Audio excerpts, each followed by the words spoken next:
দিয়ে ভোটটা ভাগাভাগি হয়েছিল। তো বিশেষ করে এবার আমার খুব ধারণাও ছিল যে আমি টিকিট পেলে জিতবো।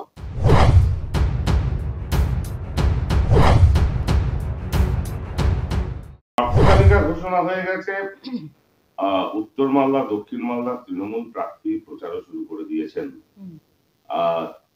দীর্ঘদিন থেকেই মালদার রাজনৈতিক মহলে একটা জল্পনা ছড়িয়েছে, সেটা হচ্ছে যে মৌসুমীর কোথায়। অনেকে বলছেন যে গণি ভাগ্নির গোসা হয়েছে, তাই তিনি প্রচারের ময়দান থেকে দূরে সরে রয়েছেন। অনেকে আবার বলছেন যে তিনি কংগ্রেসের সঙ্গে যোগাযোগ করছেন যাতে উত্তর মালদা লোকসভা আসনে তিনি প্রতিদ্বন্দ্বিতা করতে পারেন। আপনি আজকে প্রথম বেশ কিছুদিন পর মালদায় পা রেখেছেন, কি বলবেন, এর উত্তর কি দেবেন? এইটা পুরোপুরি বেসলেস কথাবার্তা। দেখুন, আমি উত্তর মালদার দুবারের সাংসদ ছিলাম, ডিস্ট্রিক্ট প্রেসিডেন্টও ছিলাম। অবশ্যই আমার একটা এক্সপেকটেশন ছিল, কারণ কি এর আগের বার আমি 2019-এ বিজেপির কাছে হেরে গেছিলাম এবং যেভাবে লড়াই হয়েছিল, একই ফ্যামিলি থেকে আমরা দুজনে দাঁড়িয়েছিলাম, দিয়ে ভোটটা ভাগাভাগি হয়েছিল। তো বিশেষ করে এবার আমার খুব ধারণাও ছিল যে আমি টিকিট পেলে জিতবো এবং একটা এক্সপেকটেশনও তৈরি হয়েছিল বিজেপিকে হারানোর জন্য।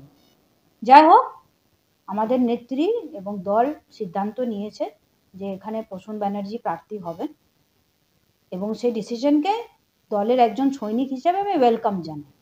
নিজের এক্সপেকটেশন থাকলেও দল যেটা ঠিক মনে করেছে সেটাকেই মেনেছি এবং সেটাকে মেনেই চলবো।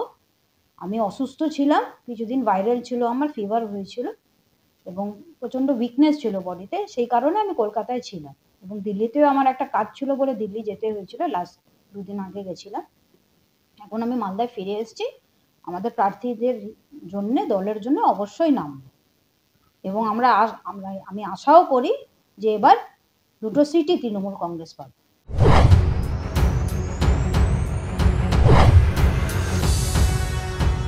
আপনি বললেন যে 2019 সালে উত্তর মালদায় একই পরিবারের 2 প্রার্থী হওয়ার জন্য সেটা বিজেপির সুবিধা হয়েছিল।